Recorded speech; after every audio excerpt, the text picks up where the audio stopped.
Hi, I'm Dave Hansford, and the 1002nd album, without question, is Paul Carrack's greatest hits. Hi, I'm Jeff Stephen, and you're listening to the 1002nd Album podcast. I spent 10 years going through the 1001 albums you must hear before you die, and now I'm asking people that are important to me all about the albums that are important to them. Enjoy! Hello and welcome to the 1002nd Album podcast. I'm Jeff Stephen, and I'm particularly excited today for today's guest. I used to have the pleasure of seeing him on a daily basis, but now that he lives in New Brunswick, maybe slightly less frequently than that, but he's a trivia master, among the most witty people I've ever met, and I've yet to hear anyone make so much as a disparaging remark about him, and nor should they. Please welcome Dave Hansford. Thank you, Jeff, and what a wonderful introduction. You read it just as I wrote it. Line for line. So that's good. Yeah. The album today, of course, is Paul Carrack is the pronunciation, and his greatest hits compilation. And my question for you is, first off, who is he, and where, when, and how did you first discover him? Well, who he is, according to the BBC, is the man with the golden voice. So, ergo, there's no other argument. It's a 2002nd album, right? It's got to be true. I knew his voice long before I knew who he was. Like, how long has this been going on with Ace? Yeah. Okay, and I don't realize, hey, that's the same voice, because then I fell in love with Squeeze. Yes. And he's the lead vocalist on Tempted, but to me, then he was just an anonymous singer in a band. Mm-hmm. When he set the hook for me and then got me really interested in his history was within the living years with Mike and the Mechanics. Whenever Eric Alper or someone asks, what song always gives you the chills, or what song always has this effect or that effect or whatever, I always list that one. Yeah. Because it came out I believe it came out the year after my father died, although I found it sometime after that.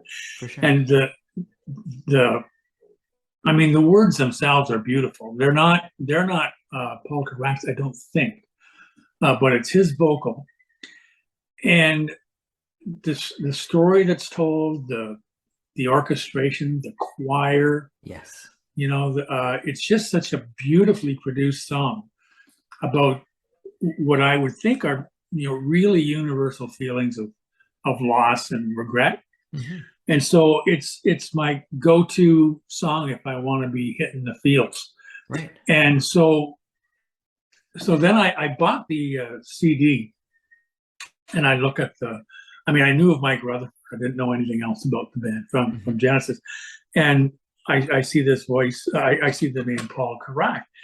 And I don't know when I made the connection that this is the same guy from Tempted. This is the same guy from Ace's biggest hit. But I finally did make that connection. And I don't know if it's a bit of a digression, but if you ever watched SCTV, yeah, Rick Moranis did a bit where he's Michael McDonald. Okay. And he's driving all over the city, popping into studios and doing a line or two in Michael McDonald's voice on everything being recorded that day. and it's kind of similar in that Paul Carrack has been everywhere. Like he's toured as a musician, keyboardist primarily, and a backup singer. And to me, in the living years is enough for him to have great acclaim. But everything else he's done, like whether it be background work or more to the forefront, it's just a tremendous body of work from a very talented guy. And it only strengthens his case that much more. Yeah. And the I think The Living Years is the first tune on this as well, too. So what a way to to open up the collection too. Yeah, exactly. Yeah. It's when I was listening to this, I was taken back to one of my favorite concert experiences was actually seeing Glass Tiger. They played I love that. they played at a festival in Burlington probably 20 odd years ago. And I went thinking I knew, oh, I know Someday and I know maybe the odd other song. Yeah. But then it turned out I was singing along the entire concert and I somehow had known all the songs before even going without realizing. Yeah. And I really got that vibe with Paul here, where when I first listened to the record, I already knew and liked the bulk of the songs. I know there's some covers in there as well, but even still, like it was already familiar and it was already like a thumbs up. Just I was a fan already. And I'm guessing I'm probably not alone there as well, as I'd imagine there's probably some others out there that really like his stuff without realizing it's him that they quite like. And it got me thinking of, you mentioned the Rick Moranis appearing featured in everything. And it got me thinking of, there's an actor I like, I'm not even sure of the pronunciation of his last name, but William Fichtner or Fichtner. Yeah. And would it be fair to think of Paul as sort of the William Fichtner of music, where it's like, oh, he's that good actor from that good movie. Yeah. Well, there's that guy. Yeah, that guy again that I like. Yeah. Or if you met him, you go, hey, you're that guy. You can't deny it. That's right. But yeah, no, really impressive stuff without realizing he was so impressive to begin with. And I guess that idea of the Rick Moranis bit where he shows up on all these different things. And you mentioned he was also the man with the golden voice as well. Is it, this might be a bit of an unfair question, but maybe it's sort of like asking a parent to pick a favorite child, but can you single out a favorite Paul Carrack era or ensemble? I think Squeeze was at their height when he was with them. Yeah. That would certainly rank very high in my chart. But again, like In the Living Years is a spot of its own. Like it's not even in contention with anything else he's done because that's how highly I regard it. Yes. Another artist, kind of in a similar vein that I really like, another Englishman is Nick Lowe. Okay. And I bought his album many years ago, Pure Pop for Now People. And I never heard anything on it. It's just that how can you not buy an album that's called Pure Pop for Now People, right? and the album cover was a Brady Bunch collage of him in various kind of rock poses or whatever. Yeah. And so I'm reading up on Carrack, and I read that he formed a band with Paul Carrack. It was primarily to serve as the backup band for their separate recording projects. Okay. It was called Noise to Go. Noise to Go. So Nick Lowe would bring them in the studio, and and then Paul Carrack would bring them in the studio, and then that broke up, and then Nick Lowe and Carrack formed Nick Lowe and his Cowboy Outfit. Okay. And then the other thing I read was the same group, Noise to Go, also was the recording session band for Carlene Carter's first album, who was at the time married to Nick Lowe. Okay. Making Nick Lowe Johnny Cash's son-in-law. Oh, wow. Yeah. It's a small world. Yes, a small musical world for sure. Yeah. And I think it's funny. I was first introduced to him on. Did you ever hear the Smiths' first album, the self-titled one? No. So I've never heard the Smiths, although now I'm curious because I know that Carrack had a role with them as well. Yeah, and it's funny because they really didn't have many outside musicians playing, but on the debut, there's this gorgeous piano on a song called "Reel Around the Fountain," and I remember reading about it however many years ago, and they're saying it's the person from Mike and the Mechanics. And then again, when you mentioned the name Paul Carrack, it didn't quite register, but then when all of a sudden the Mike and the Mechanics connection was made, I wonder what instrument he played in that. And then sure enough, oh my goodness, I love his piano work on that was just these gorgeous details at the end of the phrases. And I think and he worked with the Pretenders, I think, as well. And just you name it, he's done the session stuff in a variety of styles. So he, like he said, he's I forget the guy's first name. He's the Fichtner of modern music. I hope both of them find that complimentary because it's meant as a sincere one. So. When they hear this, I hope they they'll have a talk for you. Yeah. And no strongly worded emails are sent or that sort of thing. But one of the things I quite like about this as well is that on the 1001 list that I had gone through, there were no compilations because the rule was it was sort of a studio albums or live albums, or it has to be one artist and not some sort of a comp, ideally. And maybe I had a bit of that sort of anti-compilation bias as well, because sometimes I find them to be sort of frustratingly incomplete or imbalanced. But then I really like this one. So I'm wondering if maybe I should change my tune on that. Does this one do a pretty good job of summarizing his overall body of work? Not only summarizes it, but expands your appreciation of what it's capable of. Because like you said, those covers are really well done and done with thoughtfulness and respect to the song and to the original. Yes. I think I told you earlier, my issue with, or my thing for compilation albums is when growing up, you might like a single, but I don't know. I don't want to spend the smack on the whole album I might not like. Yes. Fun story. A friend of mine, this is when we were both teachers, and he loved the song More Than Words. Okay, Extreme, yeah. Okay, really mushy ballad, right? So, of course, he went out and bought the album. Yes. And that is the only song remotely that way and that style. Yes. Not indicative of the rest of it at all. Exactly. He was quite embittered by the whole experience. And I said, I learned that as a kid, So as I'm growing up and I'm looking through the record sales and stuff, Christmas was a great time for greatest hits albums. And I would even get, that hasn't got this on it, so I don't think I want that, right. But it's a great sampler. It's cheaper and safer than buying all the albums it would take to have that collection. Yeah. So it's strictly driven by stinginess. Or you can call it prudent investments as well. Okay, let's go with that. Prudent investments and gratitude that the artist or the label, whomever responsible, was thoughtful enough to put this collection together for me. It's the least I can do is buy it. How could you not? Exactly. Yeah, exactly. Nice. And I think that's a good way of looking at it too, where it's a sampler. And if you do find that this is quite appealing, then you can at least, now that you've got an introduction, you can go and check out things in a little bit more depth. So yeah, there's definitely value there. And you mentioned too with the covers that they're, I guess, it's not necessarily that anyone is uncoverable, but if you're going to cover somebody like Marvin Gaye or Crowded House, maybe you should do it right. And he definitely did, because they were exactly. Yeah.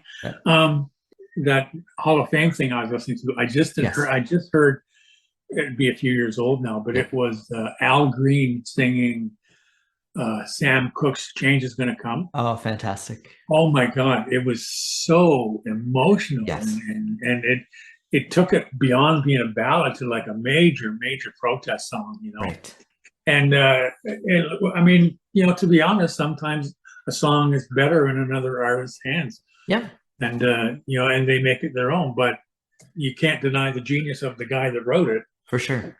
Yeah. For sure.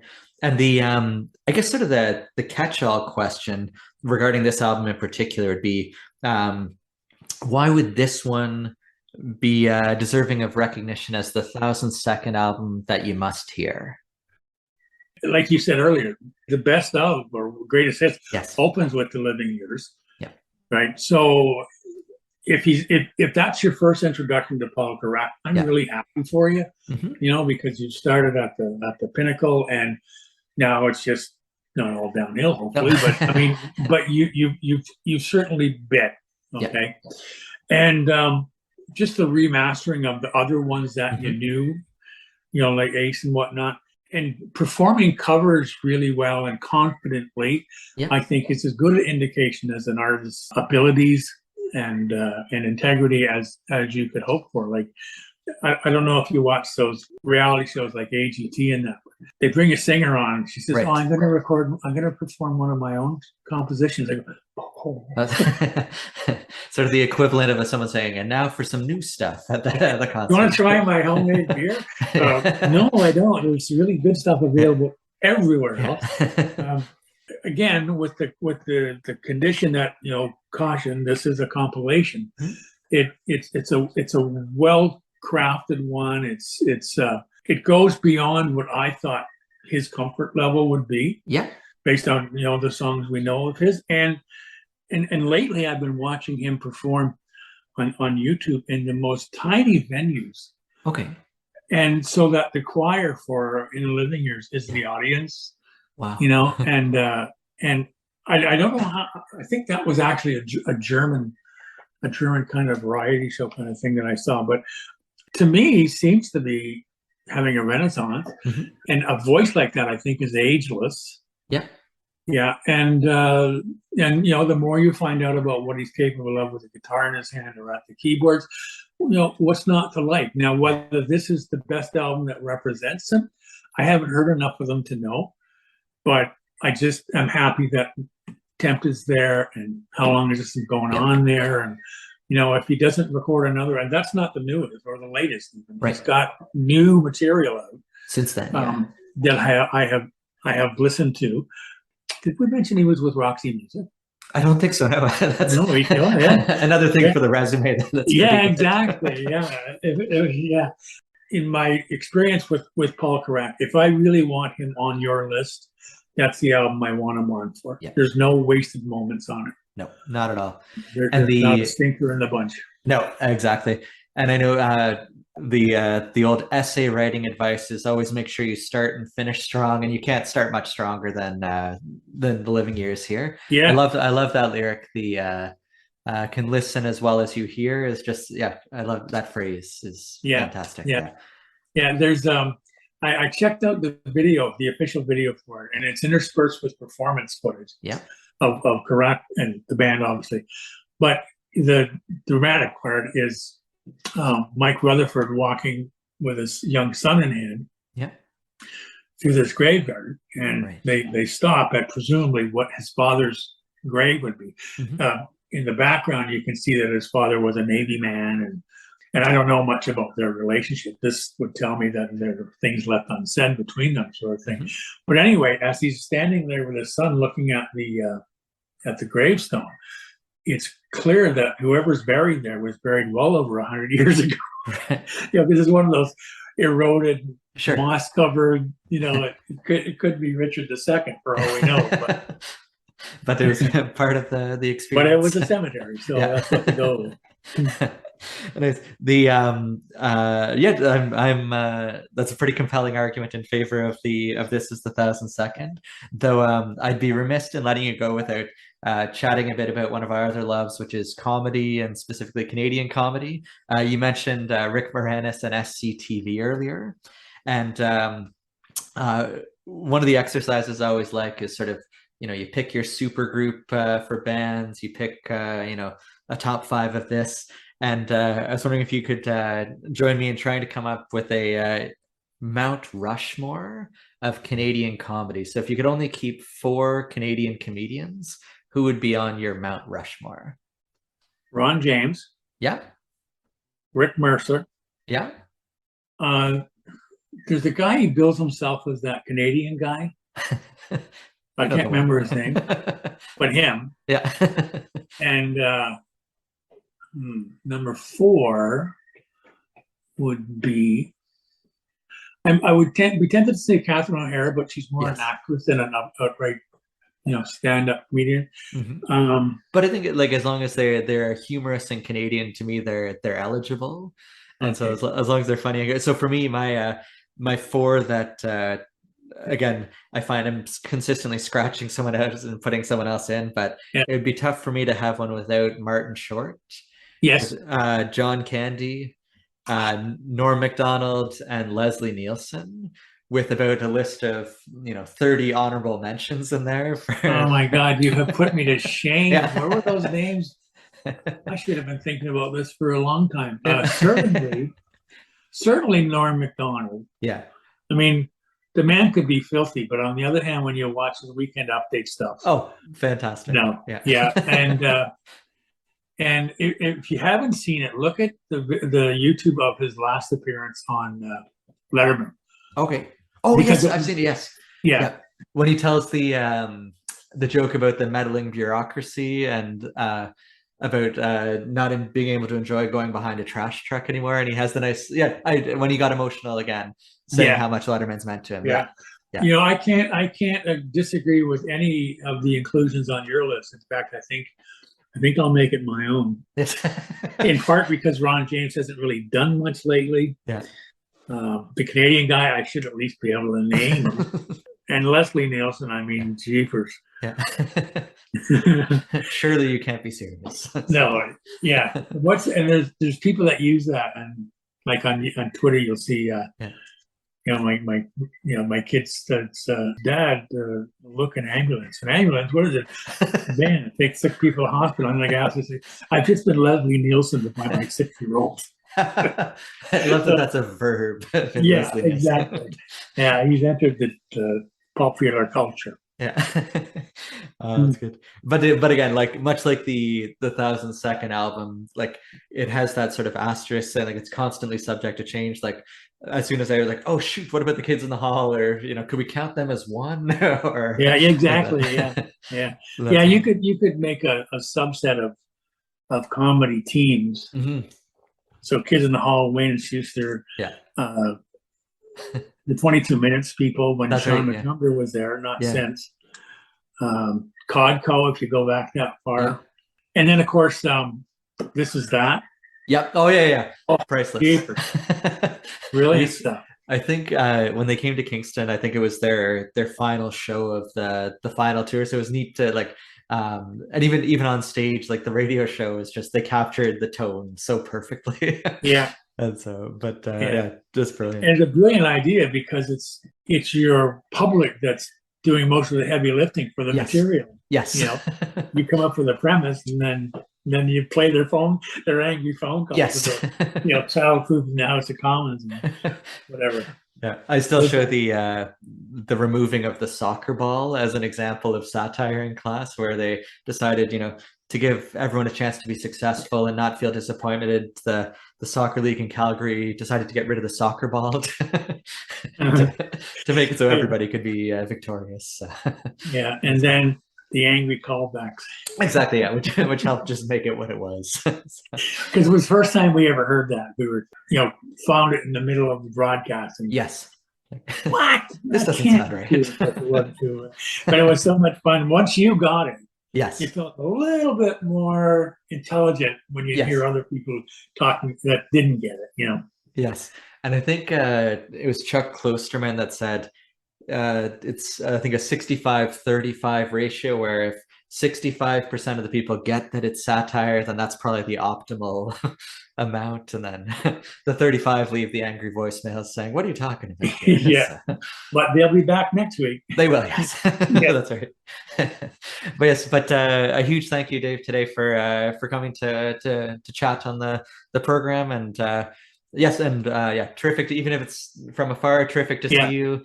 And hopefully, if you have the time for a sequel down the road, that'd be terrific. My schedule's pretty free and clear. So nice. This was great chatting with you. Oh, thank you so much. Well, until the next time. Take care. This has been the 1,000-second album podcast. Thanks for sharing some of your time, energy, and attention with us today. Take care.